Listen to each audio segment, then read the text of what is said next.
especially in the pageant world, it's very easy to get caught up on comparison. Yeah. And, looking around, oh, wow, she has this $10,000 couture dress. I can tell you right now, when I won my state title for Mrs. Tennessee, I wore a secondhand consigned dress. I bought it for $125 and I won. That's right. And, you don't need couture to win. Yeah. You don't need couture to feel like you're $1 million. Welcome back to Your Worth, Your Beauty, the podcast for 1035 Clothing, where we hear from women all around the world who are clothed in confidence, dignity, and worth. We're your hosts, Victoria and Angie, and we're so glad you're here.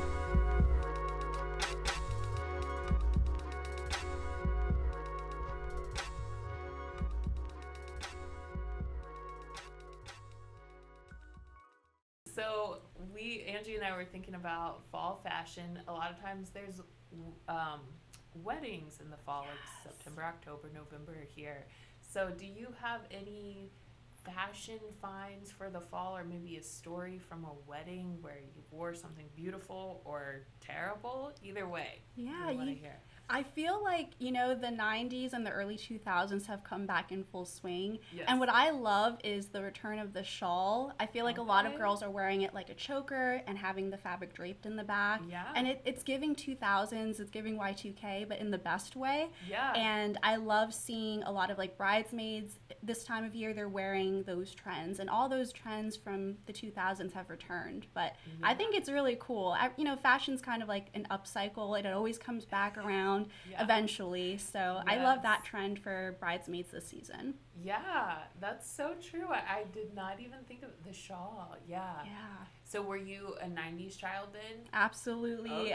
I joke because I was technically born in the 80s, but I was raised 90s. Okay. Rugrats, Power Rangers, Captain Crunch, Yes. Nickelodeon. Like that was my era and I love that. But it's still popular. I see kids wearing Rugrats t-shirts. Yes. Wild. Yeah. Wild. I love that Captain Crunch was in that. Yes. that list. Yes, and Cookie Crisp. Yeah. I don't know what was going on in the 90s with just sugar, straight sugar for breakfast, but it was glorious. Yes. That's amazing. Hello, friends. This is Ivana Hamilton. She is a registered nurse, and she is currently Mrs. Tennessee American 2025. She's been married to her husband, Dan, for 9 years, and they have 2 cats, and they adopted one that they absolutely love. So tell us about your cats. Yeah, my cats, they are really sweet. I actually adopted them from Metro Nashville Animal Control, and they were fostered. So the way the foster program works at the shelter is adults who have cats, they can adopt a cat just to kind of rehabilitate them into acclimation at home. And then eventually, once they're of age, because a lot of times they're kittens or puppies, once they're of age, they're up for adoption. And by then, they've been in a home environment for a couple months. So I have 2 cats that I lovingly adopted, and they're precious. Okay, so they both were adopted. Different times, but they had 2 different foster families before they were up for adoption. That's neat. Well, so you are currently Mrs. Tennessee American.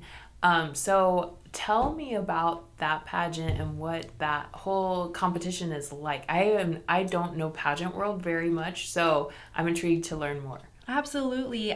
So the pageant realm is very, very vast. I think the best analogy I can say, it's kind of like sports. There's different divisions, different leagues, but the pageant that I'm in is with the Mrs. America Incorporated. Okay. And it's a pageant that celebrates married women. So it's very specific. You have to be married to compete in our division.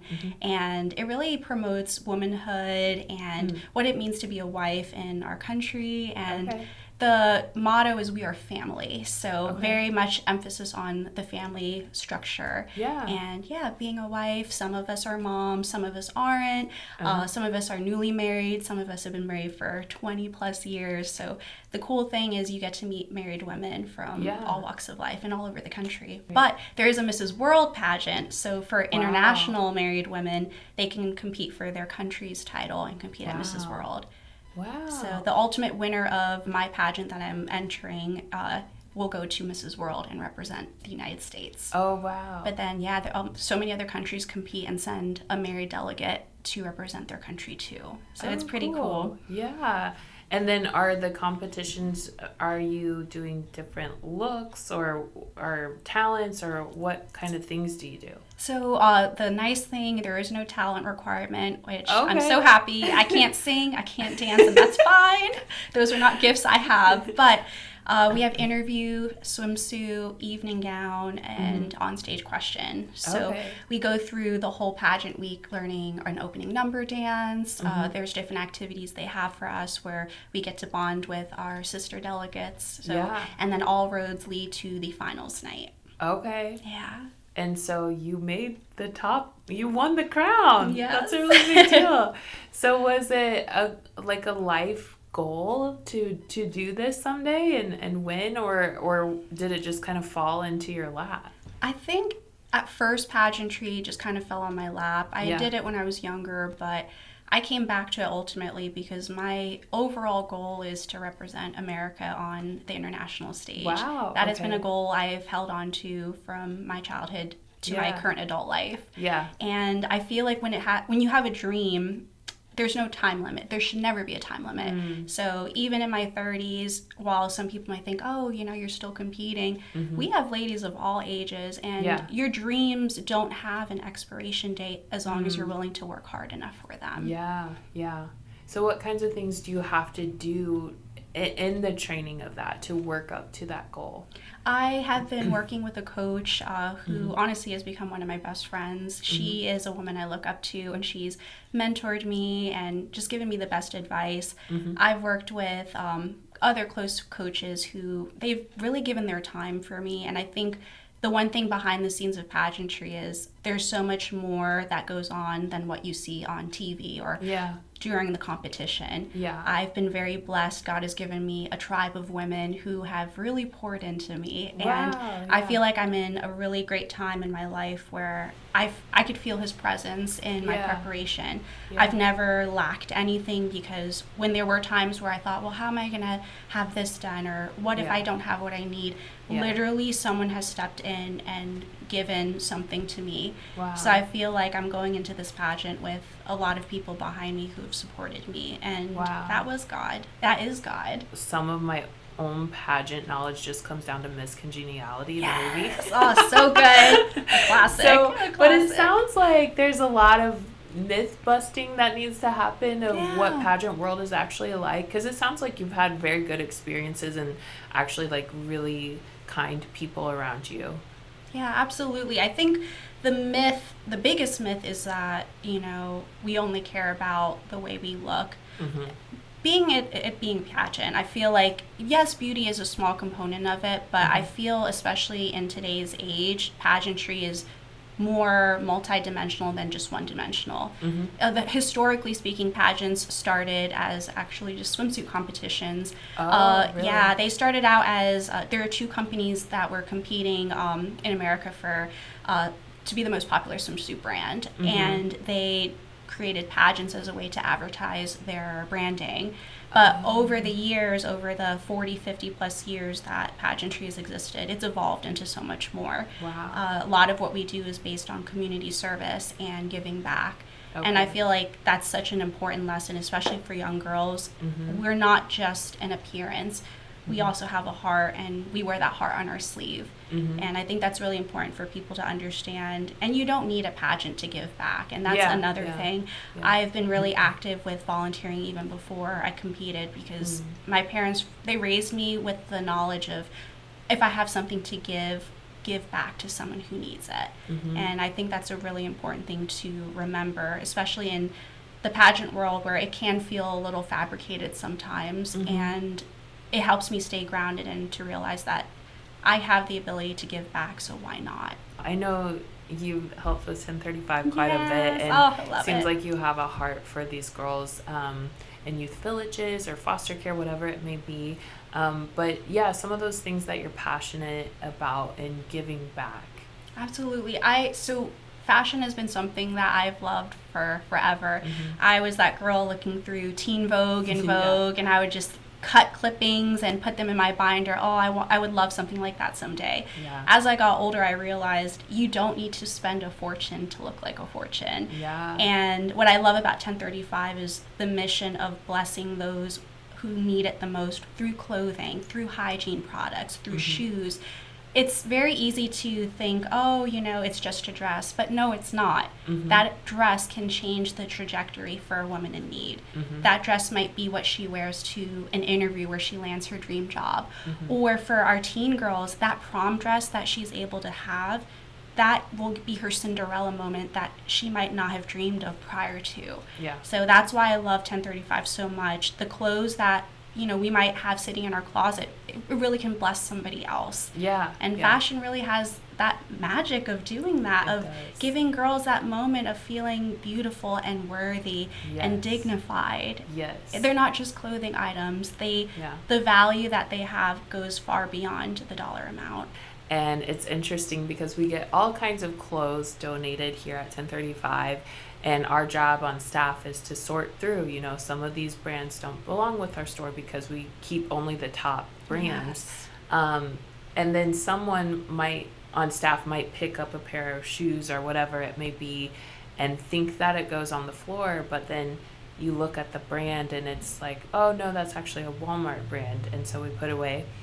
But then there's other brands where you have to kind of dig for where's the tag. Yes. But you're like, something feels different about this purse.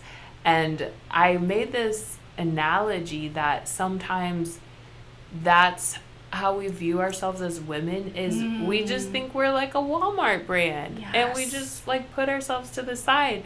But when you start to engage with who God says you are, you're like, I'm a custom design Prada purse that resales for $600. Yes. So you don't just like throw it off to the side. You don't do that. And so I feel like that is something so powerful about what you were saying when a young girl like puts on a dress that is this higher brand and is custom made. And so talk to me a little bit about your own journey and worth and understanding your value. Absolutely. So this past season in my life, I feel like my preparation for the pageant this year has really opened my eyes, and I feel like God has used this journey to really show to me that I am so much more than the way I look, and that this earthly crown, this is not it. If I don't win, this is not what determines my value or my worth.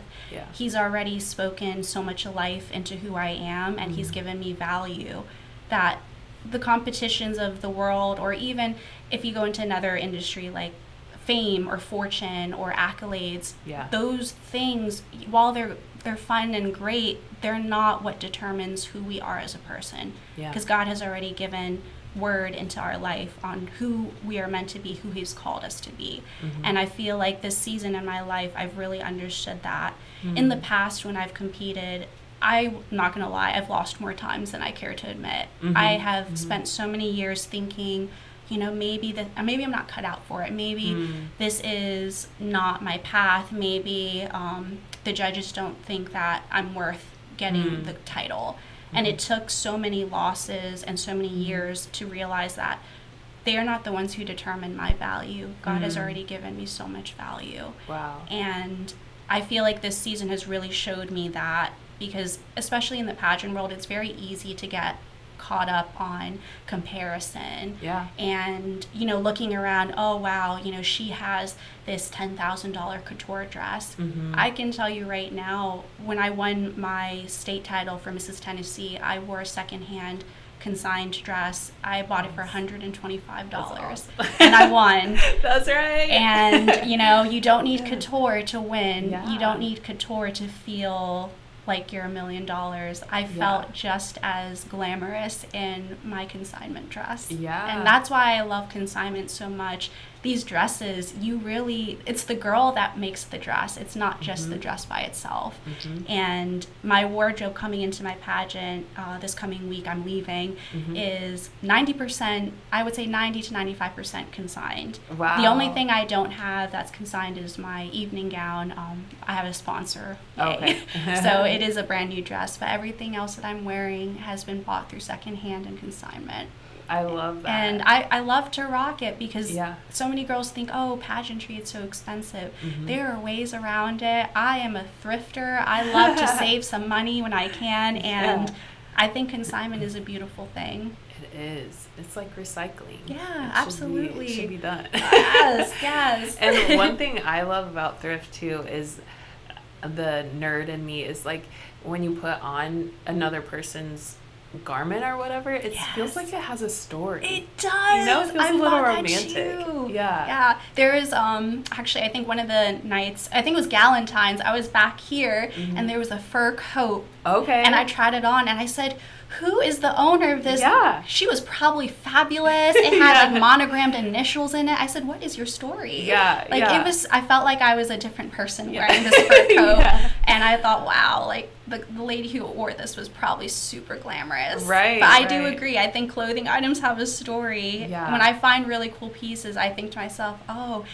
the woman who wore you, she was probably fabulous. Yeah. Maybe I could be fabulous too in this. Yeah, I love that. I love that. It's like you're carrying a legacy a little Yes. bit. I love that. And yeah, you don't get that from brand new items. No. So it sounds like you have an event coming up just around the corner. Are you competing this next week? Yeah, I leave actually tomorrow. Okay. And my pageant will be next Tuesday, August 26th. So what are you competing for? For the Mrs. American title. Okay. Yeah. Okay. So it's from all the winners from all the 50 states. Yeah. And where do you compete? Oh, we're actually competing in Las Vegas, which is Okay. super cool. It's at the Westgate Resort. Wow. And the cool thing about the Westgate, Elvis Presley used to have a residency there. Okay. So one of the nights that were there, we call it the Elvis night. His suite that they built just for him during his residency, they will create this event for us where it's a party and there's music, and all of us girls, we get really glammed up, and it's really cool because normally the Elvis suite is not open to the public. Oh. So there's a special elevator that takes you to his suite. That's cool. I've seen pictures. It looks epic. I mean, there's like a pool. It almost looks like Versailles in there. Like there's gold statues. It's very, very luxurious, very 60s, and I'm here for it. Yeah. I love the retro vibes. Yeah. I honestly became a little bit of an Elvis fan after that Austin Butler movie came Oh my out. gosh, that was good. I know. He did a great He job. really did. I was like, I can see why why my grandma went crazy over him. I was like, okay. I mean, he kind of, Elvis really was like the it guy, you know? I see the appeal. Yeah, Austin Butler did a great job. I actually watched that movie twice. Did you really? I liked the story. I was like, there must have been something I missed. Yeah. I feel like I'll rewatch something a second time if I feel I might have breezed through it. Yeah. You kind of pick up things the second time around. Yeah. It's a unique movie too. Baz Luhrmann, the director, he always does like those music video type of feels. So he's always interesting. The way he shoots is so cool too. I thought that was very unique. Yeah, it's cool stuff. I wanted to go back to something you said about like when you were feeling the losses of the competitions, and it's so interesting because I think we see like the crown and the sash and we're like, she just survived, you know, people just think that. But talk me through some of your processes when you were like, is this my path, you know, I'm not winning, I'm not where I thought I would be. How did you overcome some of those things? Absolutely. So the sash I'm wearing right now, it took me 2 years to earn this. Wow. I competed last year and I finished runner-up. It was literally me and the other girl holding hands, and I didn't win. Yeah. And it really, you know, I feel like you kind of learn who you are during those trials in your life, and I'm not going to sugarcoat it and say, oh, I was fine. It hurt, and I had to really dig deep and think, you know, is this something I still want to do? Yeah. And if it's not, it was, for me, it was okay to walk away if I really didn't desire it anymore. Yeah. I took about a week off after the pageant concluded, and I really was thinking and praying about it. And I came to the conclusion that I don't believe I was ready to throw in the towel yet. And so after a week, I thought about, well, what's my game plan now? What am I going to do so I can be better than who I was this year on stage in the competition? So I spent the next year just really honing my craft and learning about who I am as a woman, as a person. I think the most important thing when you're in this type of arena of pageantry is know who you are before you sit down, and that would be your greatest asset. Yeah. A lot of people think it's just about, who's the prettiest, but truly the process of selecting your winner, it's so not one-dimensional. And I think knowing who I was and learning who I am before I sat down in front of the judge's seat this time around, it really showed. Because it's so easy to get lost in a sea of beautiful people and trying to figure out, like, am I supposed to be here? Am I supposed to compete? And when I learned who I was and who God called me to be, I was a confident woman sitting down in the chair, and I was able to really speak on that. And I think the big thing when you're pursuing any dream is to really know who you are and know if this is something you really want to go for, and believing in yourself even during the losses, even during the trials. I think I've gained more from loss than through winning, because every time I've competed and I lost, I took something from that, whether it was a new friendship or a new experience or a new life lesson. I find that when I was able to take something through the loss, I didn't actually really lose, because I won something else. Even if it wasn't what I wanted at that time, I won something else. And I think shifting your perspective when you're competing in something that is so ultra competitive, it really helps you understand that you are so much more than the competition that you're in. Because who you are is already worth it. There's so much process with life, and so much process in being comfortable in our own skin. What would you say to women who maybe they're not in the pageant world, or they're not competing for something, but they long for that? Just, you're a very confident woman, and you're secure in your skin, like well-spoken. How does a woman like find that process for herself if she's not competing for something? How does she kind of get grounded in who she is? I think the most important thing I find is surrounding yourself with people who are strong and who care for you. It's so easy to get lost and think that you have to do it alone, but I really believe that having a strong tribe of people, especially as a woman, having a tribe of women who are really pouring into you and not only giving you kind words, but really giving back to yourself and giving that confidence and just shedding that word that you are worthy. Those words really speak volumes, and that's why I love what 1035 does. The prom tent event this year, that was spectacular. I was able to help some young girls find their dream prom dress, and what I loved the most, beyond the fashion and the Cinderella moment, one of the young girls I helped, I was able to look at her and tell her that her dreams are valid and to keep pushing forward, keep fighting for your dreams, because they are worth it and so are you. And I was able to share those words with her as she was getting her garment bag. And I find it's really important to have a tribe of people who are going to care for you and pour into you in the best way. And I know for myself, that's how I've grown. I've had people really care for me, and I felt that speaking words to me, praying with me, and just surrounding me, and I felt God's presence throughout all of those moments. And I think that is the best way that we can uplift a sister in need, is to give her words, to be there for her, and to pray over her. Prayer is so powerful, and I think a lot of people need to realize that it's more than just the words that we're speaking. God sees our heart and the things that we want or need, and ultimately He knows what we need the most. And I find that prayer is so powerful. So good.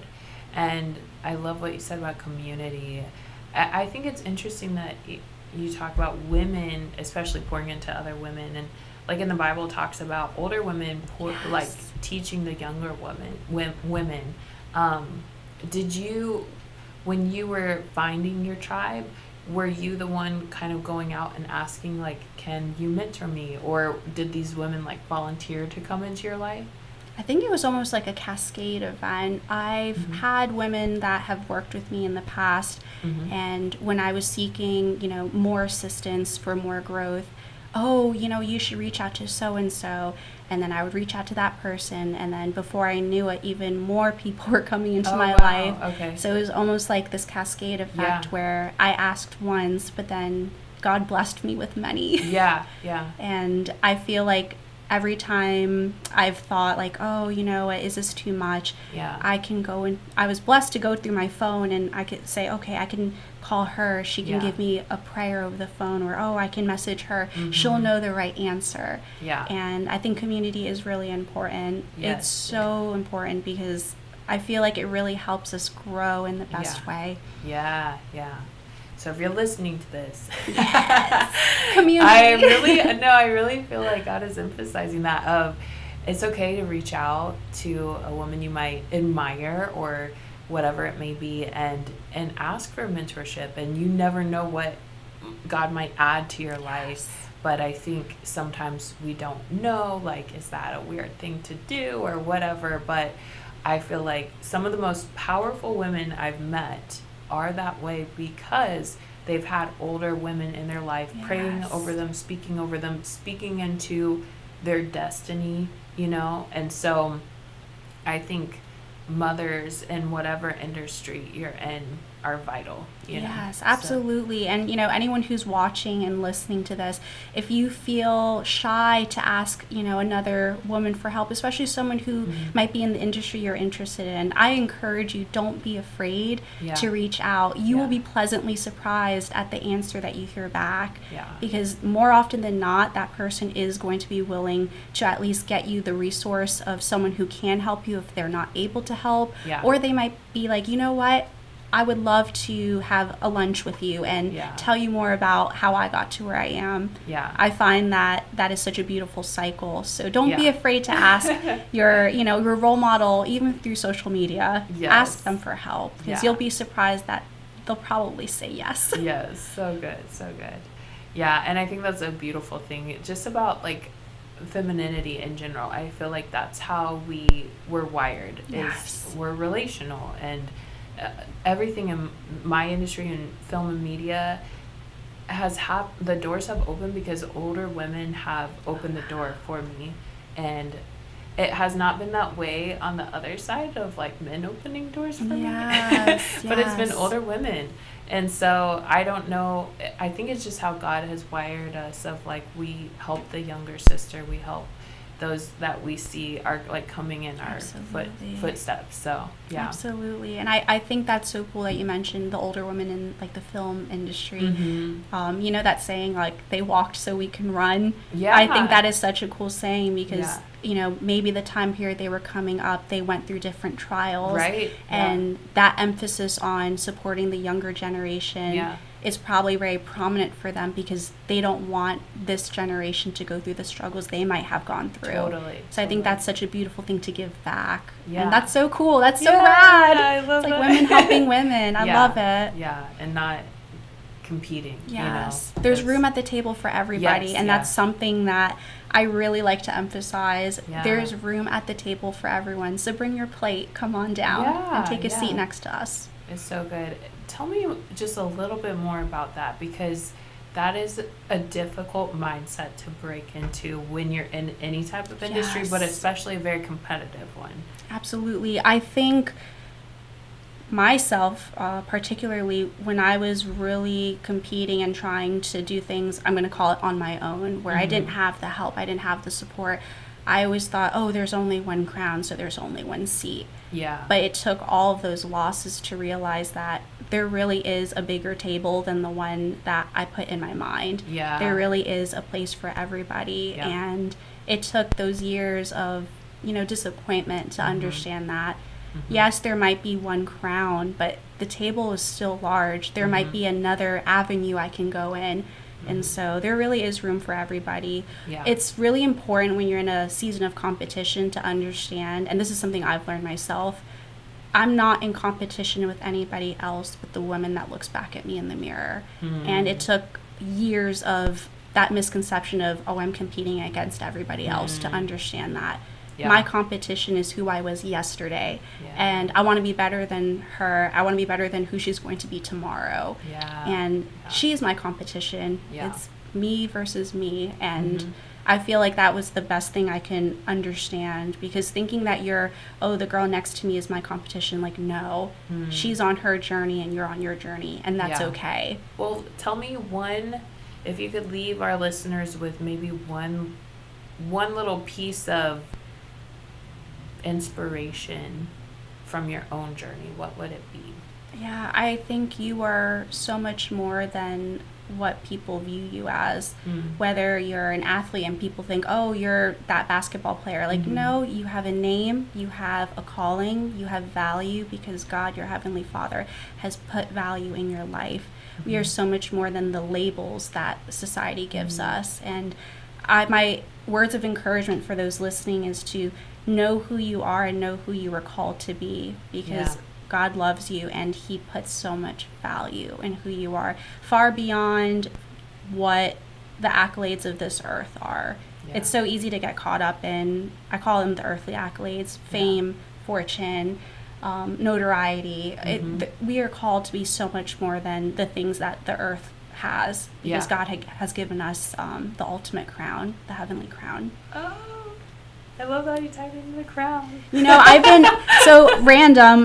My current read is Demi Tebow's book, A Crown That Lasts. Okay. And she has really, it's such a good book.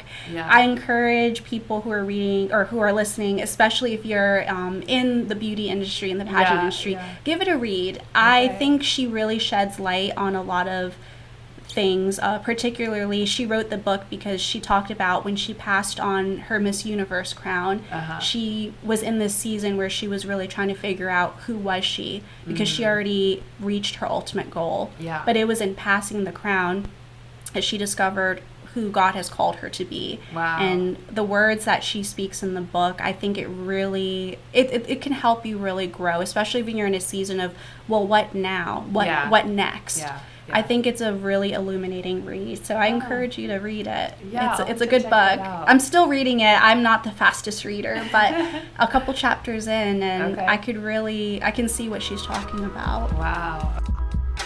This has been another episode of Your Worth, Your Beauty. If you want to get in touch with us, you can find us on Instagram, Facebook at 1035 Nashville, and YouTube at 1035.stories.